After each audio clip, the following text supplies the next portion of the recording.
Namaskar Vidyarthi Mitra. In the last section, we have learned about the first type of Venn diagram.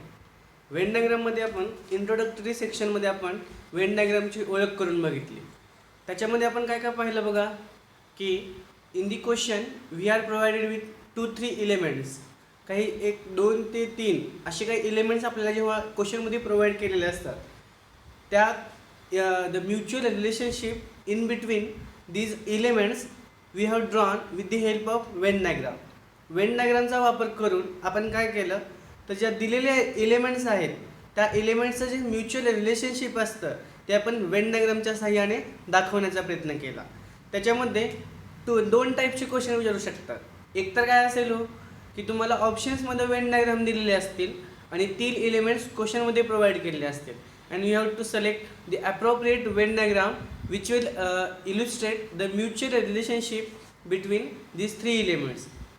किंवा आपल्याला काय केलेले असतील Venn diagram क्वेश्चनमध्ये दिलेले असतील आणि ऑप्शनमध्ये काय की 4 सेट्स दिलेले असतील आणि प्रत्येक सेटमध्ये 3 एलिमेंट्स असतील आणि गिवन वेन डायग्राम कुठल्या सेटचा एलिमेंट्सचा सेट जो आहे तो कोणती म्हणजे वेन डायग्राम दिलेली असेल क्वेश्चनमध्ये आणि आपल्याला सेट्स ओळखायचा असेल की कुठला सेट म्हणजे त्या वेन डायग्रामला ॲप्रोप्रिएटली इल्युस्ट्रेट करत असेल. अशा पद्धतीचे 2 टाईप आपण बघितलं. बघा आपण कालच्या एक लेक्चरमध्ये काही क्वेश्चन्स बघितलेले. आजचा सेक्शनही आपण काय करूया की जो आपण काल लर्न केलेला आहे मागच्या लेक्चरमध्ये त्या लेक्चरचे क्वेश्चन्स तुम्हाला काय आपण थोडेसे अजून एक 5-6 क्वेश्चन्स आपण पाहूया आणि आपण दुसऱ्या टाईपला जाऊया. आपण आज पण टाईप 1 हाच क्वेश्चन पाहत आहोत. तर तुम्हाला काय करायचं आहे की क्वेश्चन्स मला सांगायचे आहेत लाईव्ह चॅटमध्ये आणि थोडासा वेळ तुम्हाला मी दिलेला असेल. क्वेश्चन नंबर 1 ॲक्टर्स, वुमन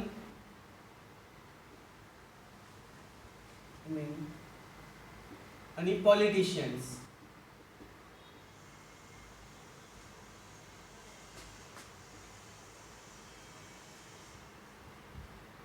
आपण ऑप्शन्स घेऊया बघा.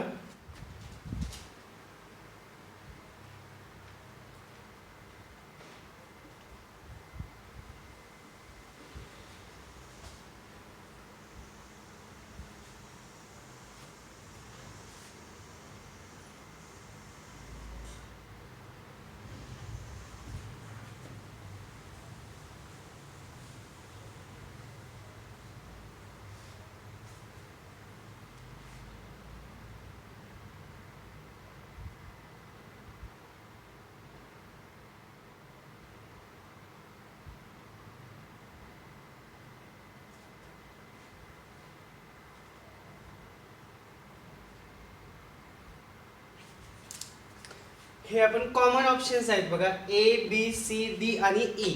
काही कॉमन ऑप्शन्स आपण ठेवलेले आहेत. आता क्वेश्चन्स बघा. थिप, क्रिमिनल आणि जज.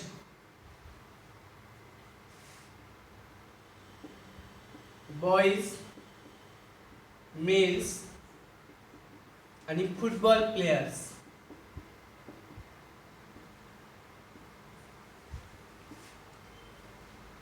प्रॉफिट, डिव्हिडंड आणि बोनस.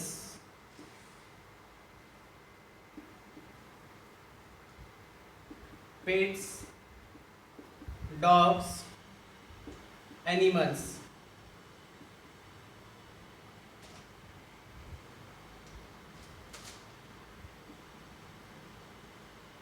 लेगुमिनस सीड्स, पी आणि किडनी बीन्स.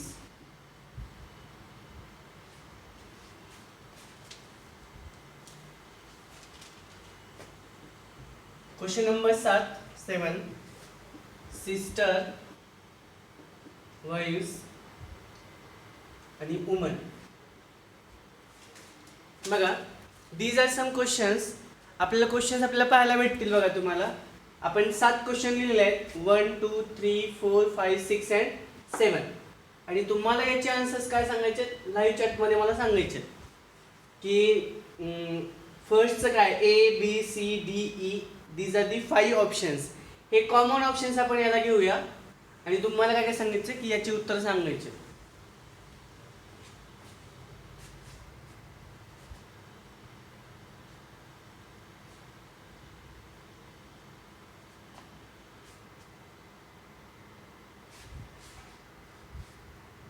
ऍक्टर्स, वुमन आणि पॉलिटिशियन्स. लेग्युमिनस सीड्स म्हणजे काय असेल हो?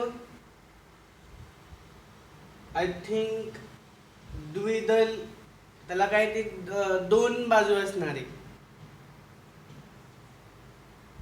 द्विदल. तुम्ही म्हणजे बायोलॉजी मध्ये वगैरे बघितलं असेल.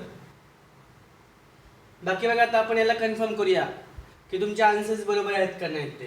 तुम्हाला या सर्वांचे सातीचे ऑप्शन्स काढून कन्फर्म करून ठेवायचे की व्हॉट आर युअर आन्सर्स आणि त्यानंतरच तुम्हाला कन्फर्म करायचे. आता मी आन्सर्स देणार आहे याचे आणि तुम्हाला काय करायचं आहे. आता बघा, ऍक्टर्स, वुमन आणि पॉलिटिशियन्स. ऍक्टर्स आणि वुमन्स मध्ये इंटरसेक्शन असणार नाही, कारण की बघा वुमनसाठी आपण ऍक्ट्रेस असा शब्द वापरतो, म्हणजे यांच्यामध्ये नो रिलेशन असेल. आणि पॉलिटिशियन्स काय असतील या दोघांसोबत पण त्यांचं इंटरसेक्शन असण्याची शक्यता आहे. हे पॉलिटिशियन्स असतील. ऍक्टर्स, वुमन आणि पॉलिटिशियन्स. ऍक्टर्स आणि वुमन्स मध्ये इंटरसेक्शन असणार नाही. There will be no relationship in between the actors and womans. Politicians can intersect with the two things. Actor सोबत पण इंटरसेक्ट होऊ शकेल आणि वुमन सोबत पण इंटरसेक्ट होऊ शकेल.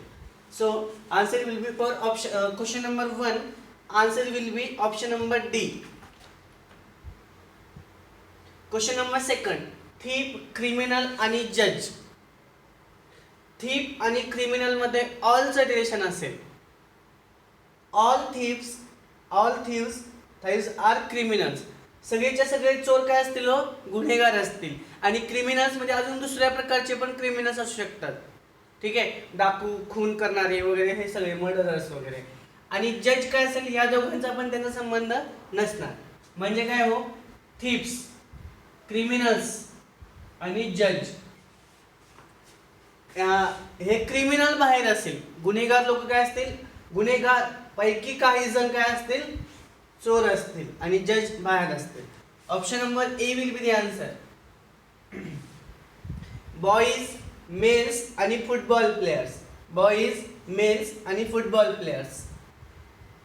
बघा, बॉईज आणि मेल्स मध्ये ऑलचं रिलेशनशिप असेल, कारण की सगळेच्या सगळे बॉईज मेल्स असतील. हे बघा, बॉईज, मेल्स आणि फुटबॉल प्लेयर्स काय असतील बघा, बॉईजला पण इंटरसेक्ट करून जातील. हे बॉईज, फुटबॉल प्लेयर मेल्स आणि फुटबॉल प्लेयर्स. फुटबॉल प्लेयर बघा, या दोघांना सोडून पण बाकीचे असतील फिमेल्स लोक. ठीक आहे, त्याच्यामुळे त्याचं काय option number B will be the answer. Question number 4 बघा, प्रॉफिट, डिव्हिडंड आणि बोनस. हे प्रॉफिटचे प्रकार आहेत ना, सॉरी डिव्हिडंड आणि bonus. Option number C will be the answer. Pets, dogs आणि ॲनिमल्स. डॉग्स आणि ॲनिमल्स मध्ये बघा ऑलचं रिलेशन असेल. सगळेच्या सगळे डॉग्स काय असतील, ॲनिमल्स असतील. डॉग्स, ॲनिमल्स, सगळेच्या सगळे डॉग्स ॲनिमल्स असतील. आणि पेट्स बघा, डॉग्सला पण इंटरसेक्ट करतील आणि दुसरे पण काही जण असू शकतात ना पेट्स, म्हणजे जे डॉग्स पण नाहीत आणि ॲनिमल्स पण नाहीत. त्याच्यामुळे त्याचं उत्तर काय येईल बघा, option number B will be the answer. Leguminous seeds, pea आणि किडनी बीन्स हे दोघं पण काय लेग्युमिनस सीड्स आहेत. म्हणजे option number C will be the answer.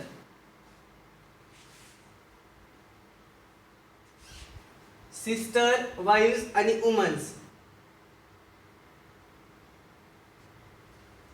हे बघा वुमन लेडीज लोक आणि सिस्टर आणि वाईफ मध्ये इंटरसेक्शन असेल, कारण की काय म्हणजे ज्या वाईफ आहेत कोणाच्या तरी जी बायको आहे ती कोणाची बहीण पण असू शकते, आणि अशा पण काही असतील की ज्या कोणाची पण वाईफ नाही किंवा कोणाची पण सिस्टर नाही. So option number E will be the answer. अशा पद्धतीने बघा आपण हा टाईप कव्हर केलेला आहे. त्याच्यामुळे तुम्हाला you are provided with the either the Venn diagram all the data, किंवा एक तर तुम्हाला डाटा दिलेला असेल, 3 एलिमेंट्स दिले असतील, 3-4 एलिमेंट्स, किंवा तुम्हाला वेन डायग्राम दिले असेल. इथून इथेपर्यंत किंवा इथून इथेपर्यंत तुम्हाला जाता आलं पाहिजे. अतिशय सिंपल हा टाईप आहे वेन डायग्रामचा. फक्त आपल्याला काय की हे यांचं नॉलेज असणं गरजेचं आहे की त्यांच्याबद्दल रिलेशनशिप काय, की नो रिलेशन असेल, ऑल रिलेशन असेल का सम रिलेशन असेल, ह्या सगळ्या गोष्टी आपल्याला येथून फाइंड करता येतील.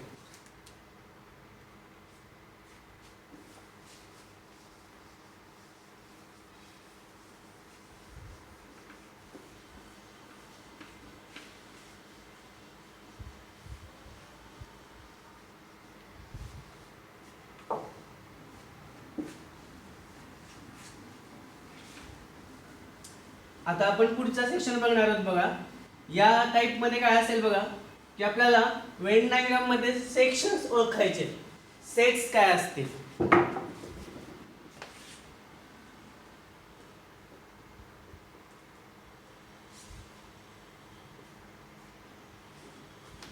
सेट वाईज चेक करायचे आपल्याला. म्हणजे आता बघा आपण रिलेशनशिप पाहिला, आता आपल्याला एक वेन डायग्राम दिलेली असेल, त्या वेन डायग्राम मध्ये काय की 3-4 गोष्टी ऑलरेडी तिथे इन्क्लूड असतील, आणि काही मध्ये समचे रिलेशन असेल, ऑलचे रिलेशन असेल, नोचे रिलेशन असेल, आणि त्यानुसार त्याच्यामध्ये नंबर्स पुट केलेले असतील, आणि किंवा सिम्बॉल्स पण पुट केले असू शकतात, किंवा लेटर्स पण पुट केले असू शकतात. आणि आपल्याला काय करायचं आहे की क्वेश्चन्समध्ये तुम्हाला तो नंबर कोणता सेट रिप्रेझेंट करत आहे हे आपल्याला सांगायचं आहे. ठीक आहे.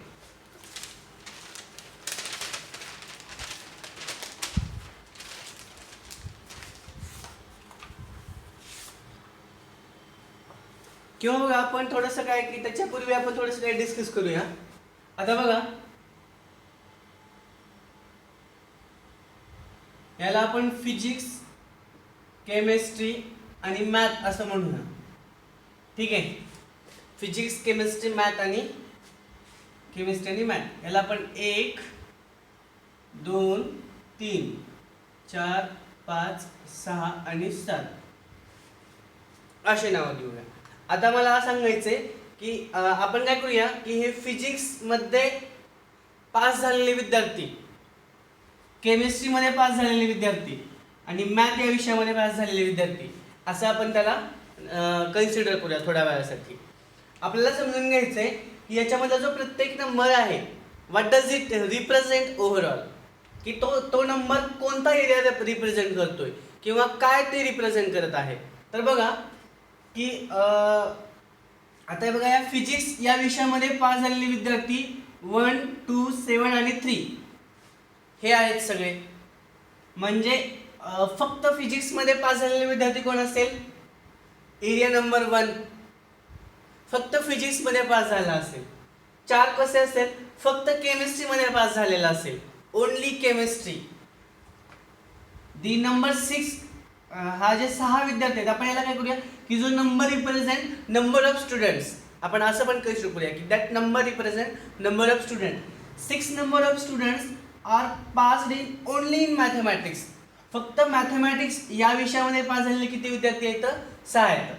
आता बघा आपण काय करूया की जो नंबर 2 आहे आणि नंबर जो 7 आहे हा एरिया काय रिप्रेझेंट करेल बघा, फिजिक्स आणि केमिस्ट्री या 2 विषयामध्ये पास झालेले विद्यार्थी किती आहेत ते 2 + 7 9 number of students are passed in physics and chemistry. Physics आणि केमिस्ट्री या दोनही विषयामध्ये पास झालेल्या विद्यार्थ्यांची संख्या कशी असेल 2 + 9.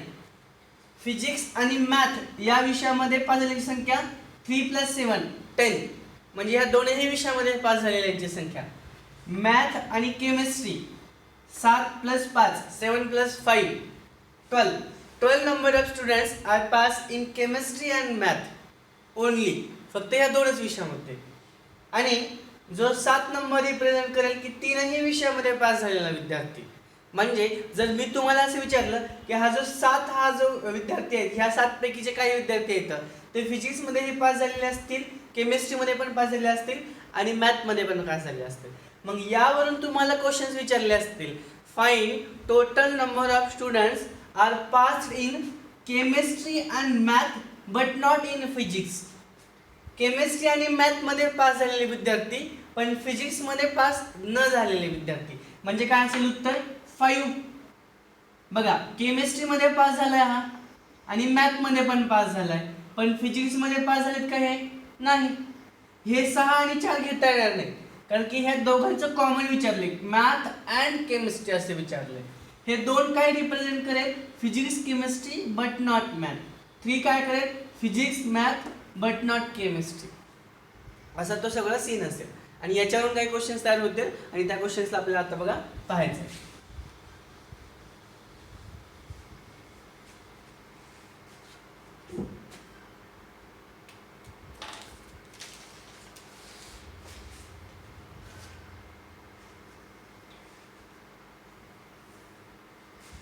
आतापर्यंत आपण 7 क्वेश्चन बघितले. आता 8 नंबरचा क्वेश्चन बघा.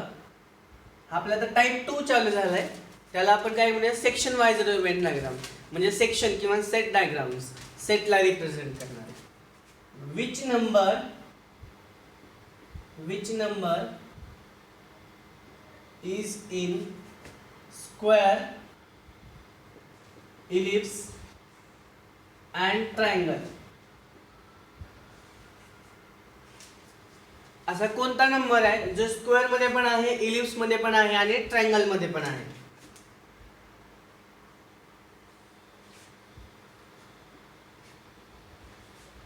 दिस इज अ स्क्वेअर,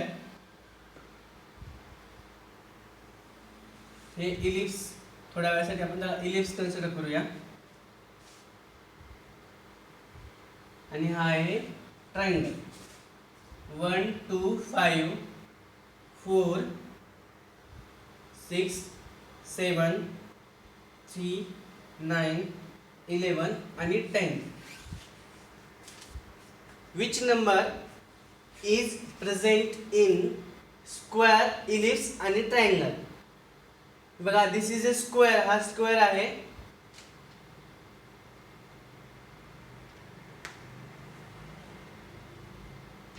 हा रेक्टँगल घेऊया आपण त्याला. हा स्क्वेअर आहे. दिस इज अ स्क्वेअर, इलिप्स आणि ट्रायंगल. ऑप्शन्स तुम्हाला काही पण दिलेले असतील बघा. स्क्वेअर्स मध्ये पण पाहिजे, इलिप्स मध्ये पाहिजे आणि ट्रायंगल मध्ये पाहिजे.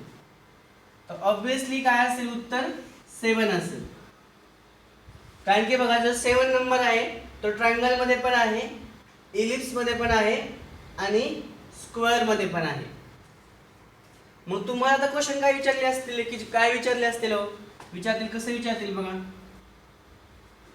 समजा हे अनएम्प्लॉयड जर रिप्रेझेंट करत असतील, क्वेश्चन मध्ये तुम्हाला दिलेले असतील की square represent unemployed persons. Unemployed person आहेत हे रूरल असतील. Square represent rural persons. हे रिप्रेझेंट काय करतील? मेल्स. आणि हे रिप्रेझेंट काय करतील? स्टुडंट्स.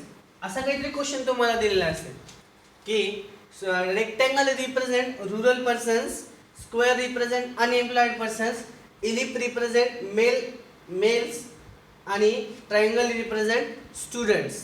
मग क्वेश्चन काय विचारतील हो तुम्हाला की which number will represent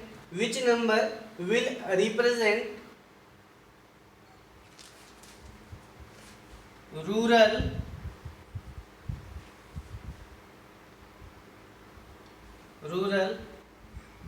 unemployed male. Rural unemployed males. काय विचारते क्वेश्चन की याच्यामध्ये असा कुठला नंबर आहे की जे रूरल अनएम्प्लॉयड मेल्सला रिप्रेझेंट करतील? म्हणजे ते रूरल ग्रामीण भागातले असले पाहिजेत, बेरोजगार असले पाहिजेत आणि पुरुष मंडळी असली पाहिजेत. म्हणजे रुरल अनएम्प्लॉयड मेल्स. आपल्याला काय करायचं हो की रुरल अनएम्प्लॉयड आणि मेल्स. मग बघा किती रुरल पण असले पाहिजेत. मग बघा रुरल आणि अनएम्प्लॉयड मध्ये बघा इंटरसेक्शन जे आहे ते हे आहे रुरल आणि अनएम्प्लॉयड मध्ये. आता आपल्याला मेल सोबत इंटरसेक्ट करायचं आहे तर मग इलिप्स सोबत इंटरसेक्ट असेल इलिप्स सोबत तर आन्सर काय असेल मग 5. हे जे 5 जण असतील ते काय रिप्रेझेंट करतील रुरल पण सांगतील अनएम्प्लॉयड पण सांगतील आणि मेल्स पण सांगतील. त्यांच्यामधलं इंटरसेक्शन आपल्याला ओळखता आलं पाहिजे. अशा पद्धतीचे क्वेश्चन्स आपल्याला पाहायला मिळतील. आपण पुढे जाऊ.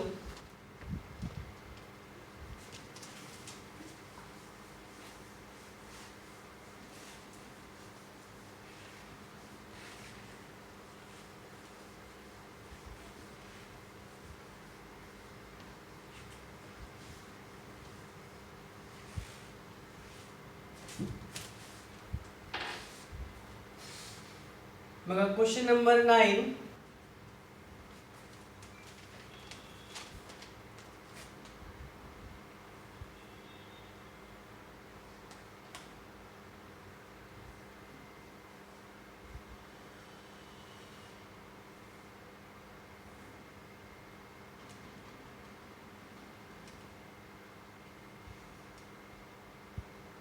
तीन 10 7 6 8 12 4 11 9 आणि 5. आता तर काय माहिती का की हे जे मी नाव लिहित आहे आता जसं फॉर एक्झाम्पल मी याला एज्युकेटेड असं लिहिलेलं आहे. हे कधी कधी क्वेश्चन्स मध्ये लिहून दिलेलं असतं किंवा कधी कधी शब्दांमध्ये सांगतात की ट्रायंगल रिप्रेझेंट एज्युकेटेड. मग तुम्हाला हे लिहिता येईल मला हे लिहून द्यायची गरज नाही पण it will be a part of a question. क्वेश्चनचा पार्ट असेल आणि त्यात तुम्हाला नाव लिहावं लागतील हे की ट्रायंगल रिप्रेझेंट एज्युकेटेड पर्सन. याला बघा याला mails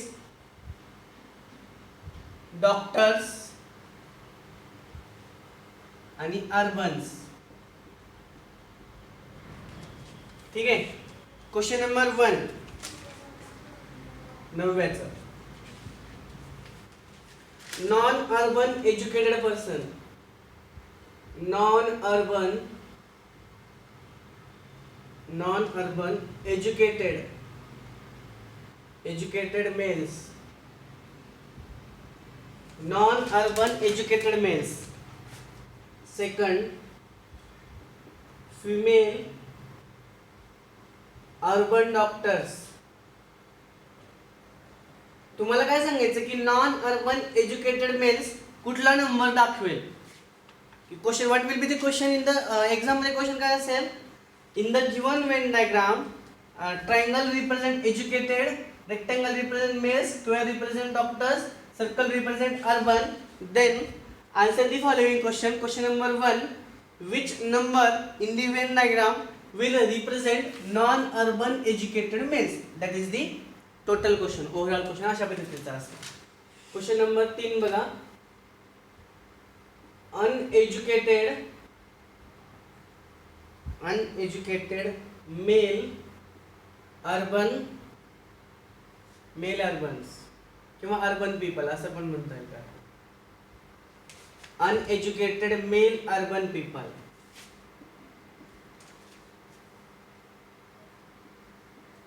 Uneducated male urban doctors.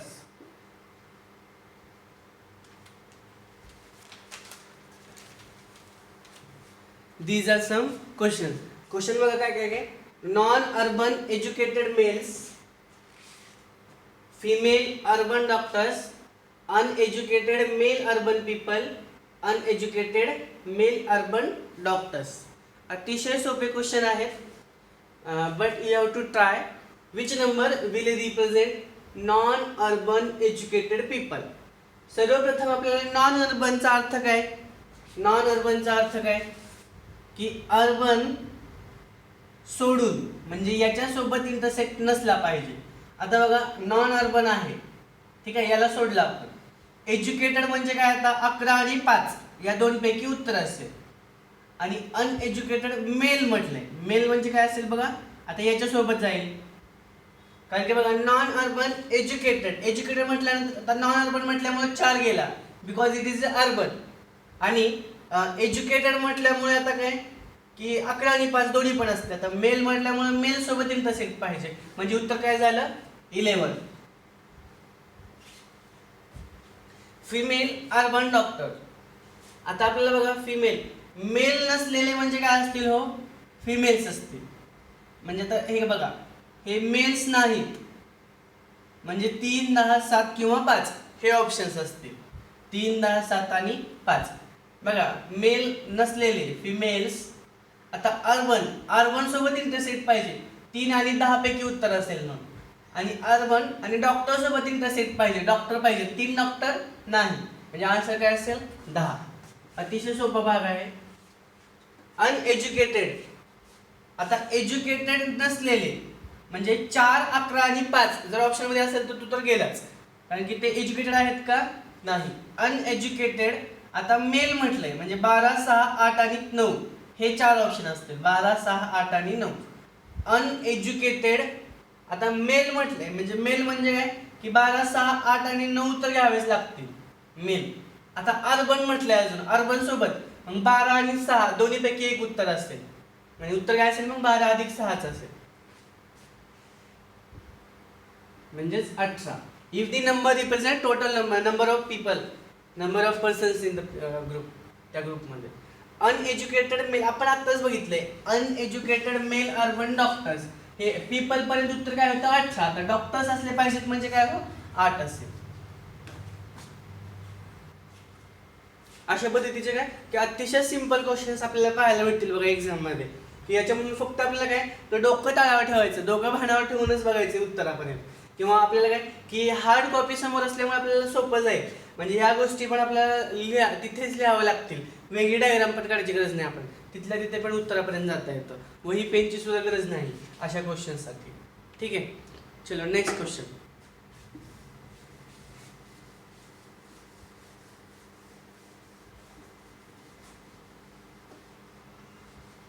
चला बघा, मी तुमच्याकडून असं अपेक्षित करत आहे की तुम्ही आता जसं की जे जे चॅप्टर्स आपण लर्न करत आहोत व्हिडिओ लेक्चरच्या माध्यमातून, त्या टॉपिकचे जे करस्पॉन्डिंग टॉपिक्स आपण चर्चा करत आहोत, त्या टॉपिकवरचे एक्सरसाइज तुम्ही RS अग्रवाल मधून सॉल्व्ह करत असाल अशी मी अपेक्षा करत आहे.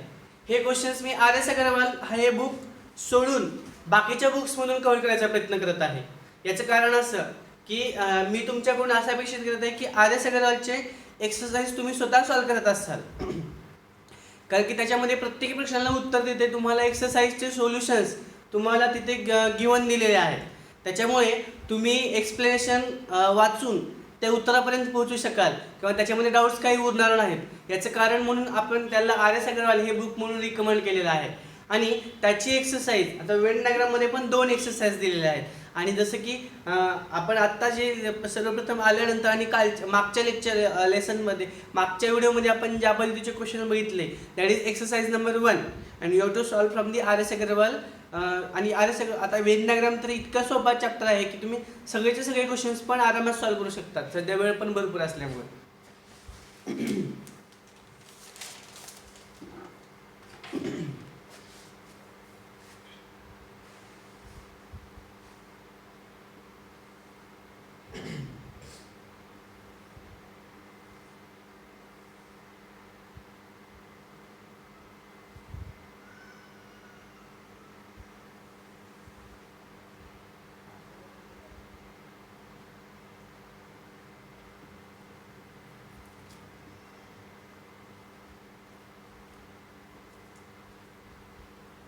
आता क्वेश्चन मध्ये दिलेला असेल की बिग ट्रायंगल रिप्रेझेंट ऑथर्स, लेखक लोक, जो rectangle represent poets, circle represent essayist, निबंध लिहिणारे, आणि स्मॉल ट्रायंगल रिप्रेझेंट ड्रामॅटिस्ट, नाटक करणारे, नाटकी लोक. ऑथर्स पोएट्स, एसेइस्ट आणि ड्रामॅटिस्ट. क्वेश्चन नंबर 1, 10 नंबरचा क्वेश्चन चालू आहे आपला. विच नंबर, किंवा आपण ती लिहायची गरज नाहीये, which number represent poets who are also essayists, authors and dramatists.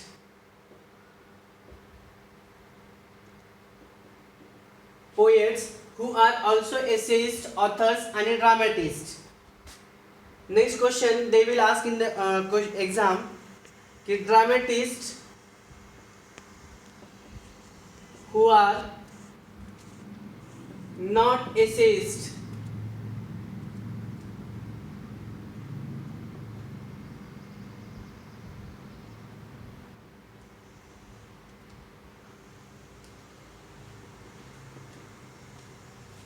dramatist persons who are not essayists, and which number will represent dramatists who are not essayists. Poets who are essayists but not authors or dramatists.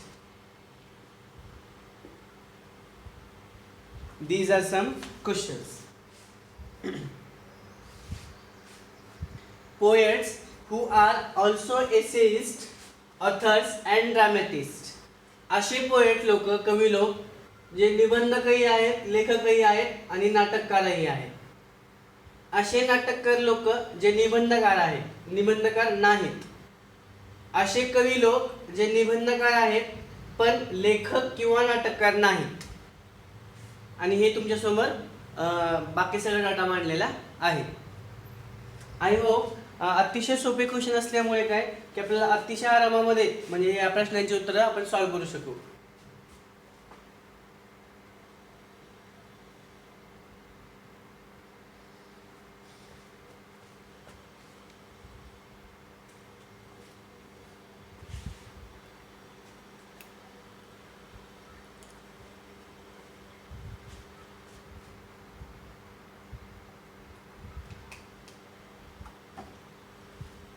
बघा,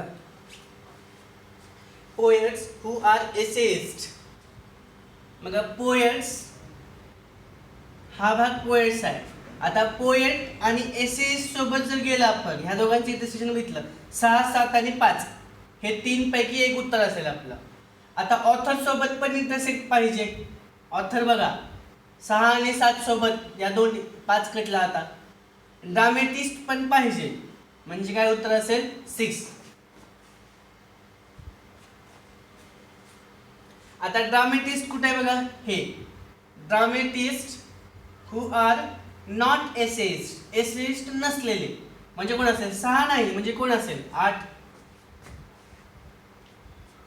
poets who are essayist, poet कुठे आहेत बघा, poets who are essayist, essayist सोबत intersect पाहिजे 6, 7, 5. But not authors, authors पण नसले पाहिजेत आणि ड्रामेटिस्ट पण नसले पाहिजेत. आन्सर विल बी 5. इतकं सोपं आहे ते सगळं.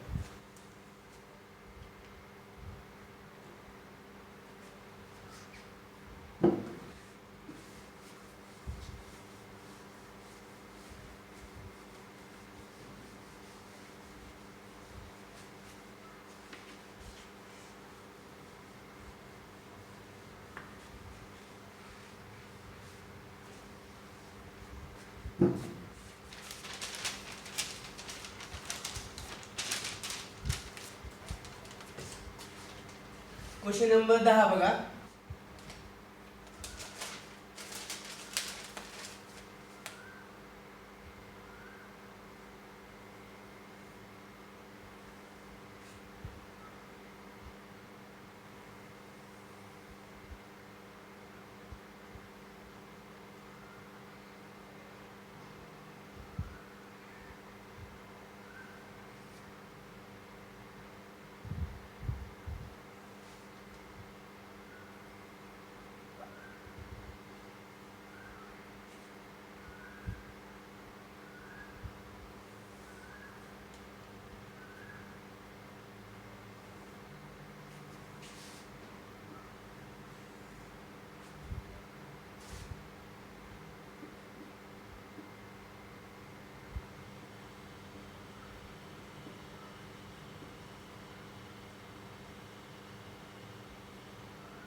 circle represent sport person, sport persons. This represent unmarried, educated, and this represent woman. ठीक है. Which section are represented by 11? What is the question? जो 11 जो नंबर आहे इथे 11, so which section will it represent? हा कोणता नंबर, म्हणजे जो नंबर जो 11 आहे, आता आपल्याला नंबर दिलेला आहे आणि तो कोणता सेक्शन रिप्रेझेंट करेल? Option number A, married, educated, woman sport persons. Woman sport persons. Option number B, unmarried, uneducated, sport woman.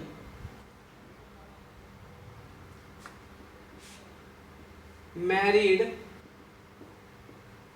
educated, sport person. Option number D, unmarried, educated, sport woman. ठीक आहे. These are the options. की जो 11 जो number आहे तो कुठला section represent करेल? Number 11 will represent which of the following section? These are the options A, B, C and D.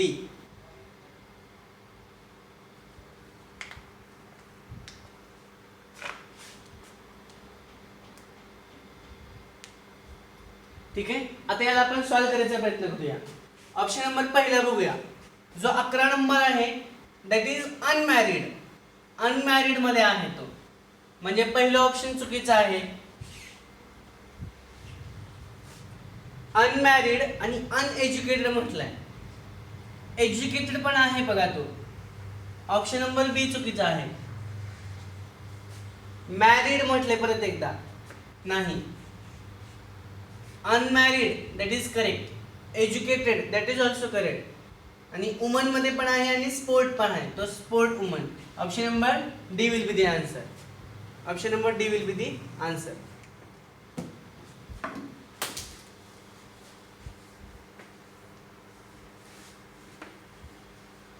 असे भरपूर क्वेश्चन तुम्हाला वेन डायग्रामचे बघायला भेटतील आर एस लेवल मध्ये.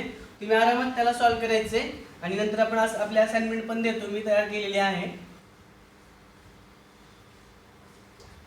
सोपा प्रश्न आहे किंवा तुम्ही स्कॉलरशिपच्या एक्झाम मध्ये पण अशा पद्धतीचे क्वेश्चन तुम्हाला पाहायला भेटलेले आहेत.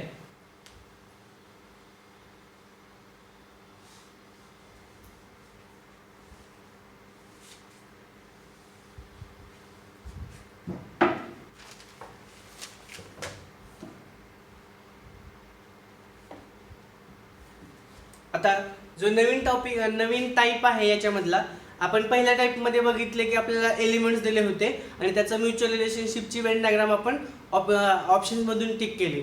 नेक्स्ट आपण सेक्शन वाईज बघितलेलं की कोणता सेक्शन किंवा कोणता number what is does it represent. आणि जो शेवटचा टॉपिक आहे मोस्टली हा आता जो टाईप आपण शिकणार आहोत तो टाईप आपण बऱ्याच वेळेस मॅथमॅटिक्सच्या सेट्स अँड रिलेशन्समध्ये आपल्याला पाहायला भेटतो, किंवा A union B union C किंवा A intersection B intersection C अशा पद्धतीचे फॉर्म्युले पण तुम्ही वेन डायग्राममध्ये बघायला भेटलेलं असेल. आय होप की आय थिंक आर एस मध्ये पण अशा टाईपचे क्वेश्चन्स तुम्हाला पाहायला भेटतील. मोस्टली जो आता टाईप आपण 3 बघत आहोत तो स्टेज 1 मध्ये तर अजून तरी आला नाही क्वेश्चन्स, पण येऊ शकेल नक्कीच. आणि स्टेज 2 मध्ये मात्र हा जो टाईप आता सध्या आपण पाहणार आहोत त्याच्या वरचे क्वेश्चन्स, त्या टाईपचे क्वेश्चन्स आपल्याला स्टेज 2 मध्ये बऱ्याच वेळेस पाहायला मिळतात.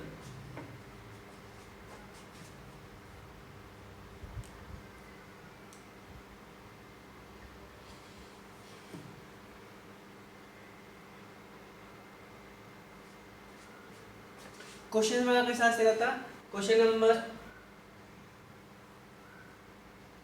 11 at the birthday party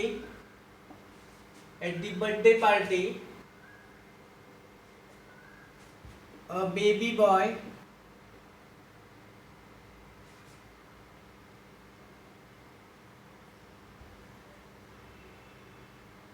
a birthday party of at the birthday party of a baby boy 40 persons chose to kiss him.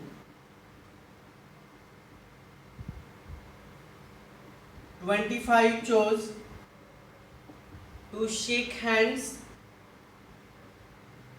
with him. 10 persons chose to both kiss and shake hands with him.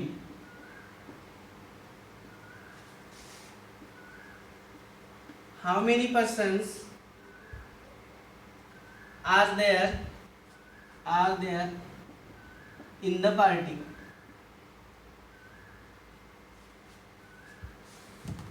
Question is too much easy. Question खूप सोपा आहे बघा.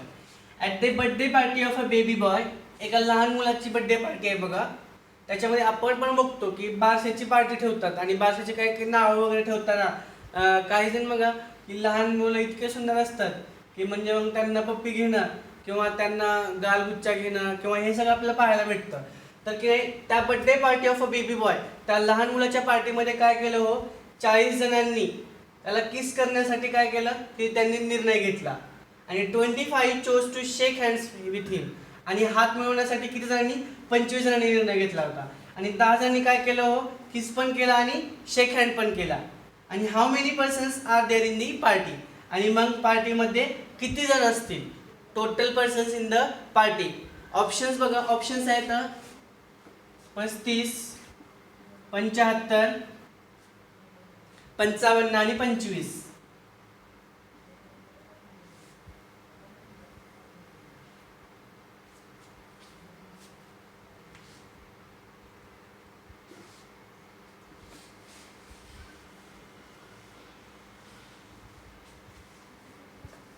बघा सोपा question आहे, एकदम सोपा. आता आपण काय करूया माहिती का की 40% chose to kiss him.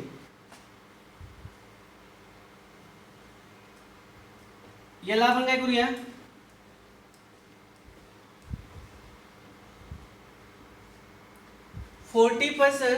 Chose to किस हिम. 40 जणांनी काय केलं हो, आता हे किस करणाऱ्या व्यक्तींचं काय टोटल नंबर आहे. आणि आपण बघा 10% chose to both kiss and shake hands with him. तर 10 जणांना आपण इथे इंटरसेक्शन मध्ये ठेवूया की 10 कॉमन नंबर आहे. आणि मग 40 जणांनी किस केलं असेल तर 10 मात्र इथेच आहेत. तर आपल्याला इथे 30 लिहावं लागेल, कारण की टोटल मिळून 40 जण झाले बघा, टोटल मिळून. आणि शेक हँड करणारे किती जण आहेत बघा, 25 जण. त्यापैकी 10 इथे कॉमन आहेत, मग इथे किती असतील, 15 जण असतील. आणि टोटल मिळून किती झाले बघा, 25. समजतंय. आणि मग हे 40 आणि हे 35, 25. मोस्टली काय होतं की या दोघांना ऍड करणं आणि या दोघांना ऍड करून याला मायनस केल्यानंतर आपल्या उत्तरापर्यंत जात आहे. टोटल आपल्याला इथे बघा, याला आपण ए आणि जर बी म्हटलं आपण, तर हा जो मधला भाग आहे that is A intersection B. A intersection B तुम्ही मॅथमॅटिक्स मध्ये पण बघितलं असेल की हा याचा अर्थ काय, इंटरसेक्शन. आणि ए युनियन बी, युनियन साठी अशा पद्धतीचं आणि इंटरसेक्शन साठी त्याच्या उलट साईन आपण देत असतो. इंटरसेक्शन म्हणजे काय, दोघांमधला कॉमन भाग, या दोघांमधला कॉमन भाग, ए इंटरसेक्शन बी. आता मग उत्तरापर्यंत जाण्यासाठी आपल्याला ए युनियन बी टोटल काढण्यासाठी आपल्याला ए युनियन बी हा फॉर्म्युला वापरावा लागेल. आणि A union B is equal to काय असेल हो, n of A, number of A, plus number of B minus number of A union B. N of A किती आहेत बघा, 40. एन ऑफ बी किती आहे बघा, 25. मायनस किती झाले, 10.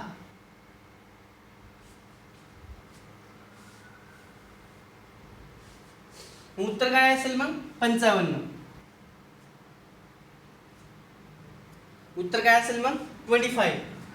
किंवा याला आपल्याला डायरेक्टली पण लिहिता येईल 30 + 10 + 15. 30 + 10 + 15 = 55.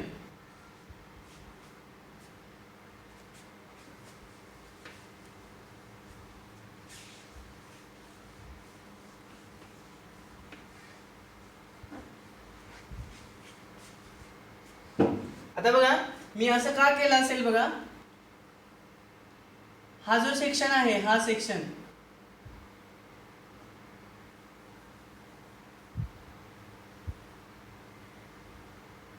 हा A इंटरसेक्शन B आहे. A इंटरसेक्शन B हा पूर्ण रिप्रेझेंट A करत असेल, हा B करत असेल. हा जो सेक्शन आहे बघा A - B करावा लागेल, कारण की बघा टोटल A आहे हा A मधला A मधून जर B मायनस केला तर काय असेल, इथले जे आहेत ते A आहेत पण B नाहीत, आणि इथे काय असेल हो B - A असेल, आणि हा मधला A इंटरसेक्शन B आला. आपल्याला आता असं पण लिहिता येईल A युनियन B म्हणजे टोटल किती असते. आपण हा मायनस का करतो, कारण की बघा आता हे A इंटरसेक्शन B कसं असेल हो, एवढा भाग प्लस असा कॉमन आणि असा,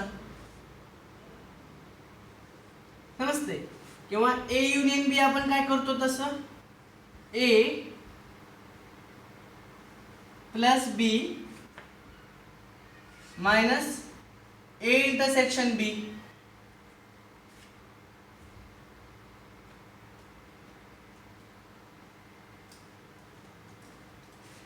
कारण की आपण बघा A आणि B असा A + B घेतला तर हा जो इंटरसेक्शनचा जो भाग आहे तो डबल एकदा आलेला आहे, ओव्हरलॅप झालेला आहे. त्याच्यामुळे आपल्याला काय करावं लागेल की तेवढाच मायनस करणं गरजेचं आहे, म्हणून आपण असं करत असतो.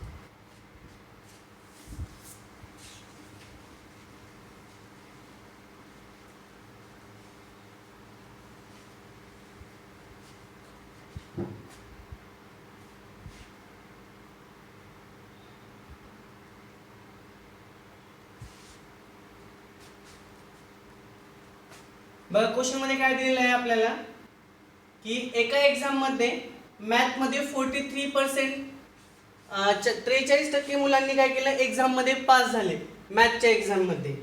हा क्वेश्चन व्यवस्थित दिलेला आहे, ते पूर्ण आपल्याला लिहायची गरज नाही.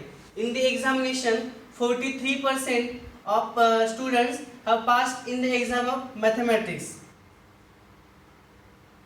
त्याच्यानंतर फिजिक्स मध्ये बघा 52% विद्यार्थी 52% पास झालेले आहेत, आणि केमिस्ट्री मध्ये किती जण पास झालेत बघा 52%. आणि ऑल तिन्ही पण एक्झाम मध्ये फिजिक्स केमिस्ट्री आणि मॅथ मध्ये किती जण बघा 8% of students have passed in physics chemistry and math, तिन्ही मध्ये पण ऑल 3.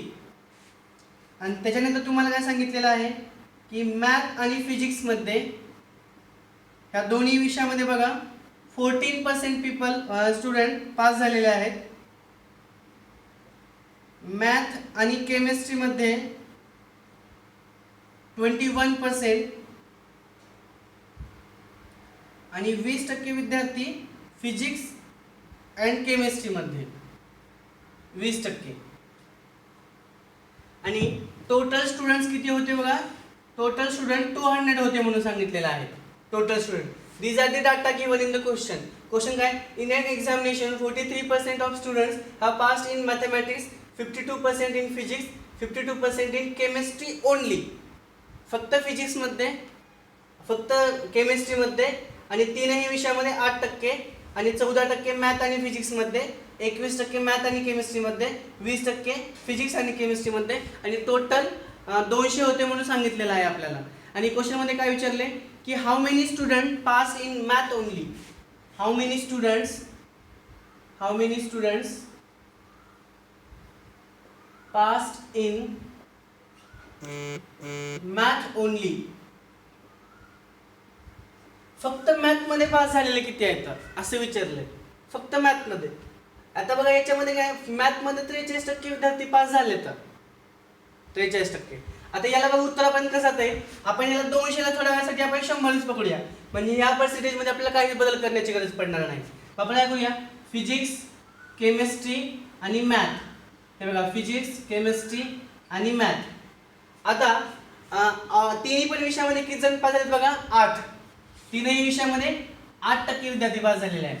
आता बघा फिजिक्स आणि केमिस्ट्री, हे बघा फिजिक्स आणि केमिस्ट्रीमध्ये 20 जण आहेत. फिजिक्स आणि केमिस्ट्री म्हणजे एवढं बघा 20 असणं गरजेचं आहे. तर मग इथे किती असेल हो, 12 जण असतील, कारण की 12 आणि 8 20 व्हायला पाहिजे ना फिजिक्स आणि केमिस्ट्रीमध्ये. त्याच्यानंतर मॅथ आणि केमिस्ट्रीमध्ये, मॅथ आणि केमिस्ट्रीमध्ये बघा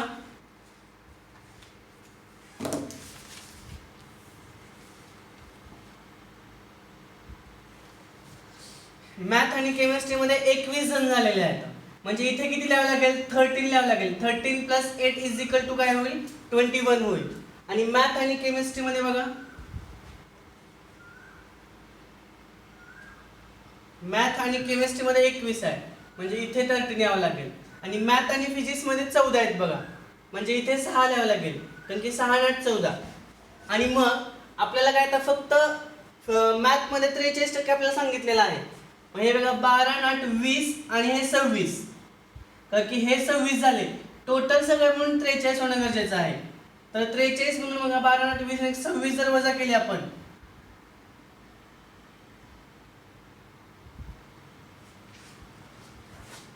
आपल्याला काय फिजिक्स मधले काढायचे आहेत. आपल्याला इथे काय फिजिक्स मध्ये 52, आपल्याला इथे 52 लिहिण्यासाठी बघा हे 12 आणि 8 20 26, 26 26 52, हे टोटल 52 झाले बघा. आता केमिस्ट्री मध्ये पण 52 व्हायला पाहिजे. तर बघा इथे 12 8 20, हे 13 3 आणि हे 3 33, इथे 19 लिहावं लागेल, जेणेकरून बघा केमिस्ट्री मध्ये 52 होतील. आणि मॅथ मध्ये आपल्याला किती लिहावं लागेल बघा, मॅथ इथे आहे, हे 6 आणि 8 14 अधिक 13 4 आणि 3 7 2 27, टोटल 43 यायला पाहिजे. मग 43 म्हणून 27 मायनस करावे लागतील, म्हणजे इथे किती येतील बघा 16 यावं लागतील. आणि अशा पद्धतीने मग तो डायग्राम पूर्ण झालेली आहे. आणि मग क्वेश्चन आपल्याला काय विचारलेला आहे की how many student pass in math only, फक्त मॅथ या विषयामध्ये पास झालेल्या विद्यार्थ्यांची संख्या किती आहे. हे बघा इथे फक्त मॅथ आहे, हे पूर्ण मॅथ, आणि दॅट इज 43%. आणि क्वेश्चन काय फक्त मॅथ मध्ये, तर 16% students pass in mathematics, 16% math मध्ये पास झाले. तर पण टोटल 200 आहेत ना, आपण 100% नुसार घेतलेला आहे, पण टोटल स्टुडंट्स किती असतील हो, 32, टोटल 32 असतील. आणि 32 student, answer will B not 16. Option मध्ये 16 असेल बघा, आपलं उत्तर काय असेल 32% असेल. This is all about the today's lecture. आज आपण टाइप 2 सुरू केलेला आहे, आणि in the next lecture we are going to learn about such problems. अशाच पद्धतीचे न्यूमेरिकल प्रॉब्लेम्स आपल्याला, जसे की आपण मॅथमॅटिक्समध्ये वगैरे तुम्ही पाहिलं असाल सेट सिस्टममध्ये, त्याच पद्धतीचे काही हार्ड प्रॉब्लेम्स आपण नेक्स्ट सेशनमध्ये पाहूया. तोपर्यंत थँक्यू सो मच.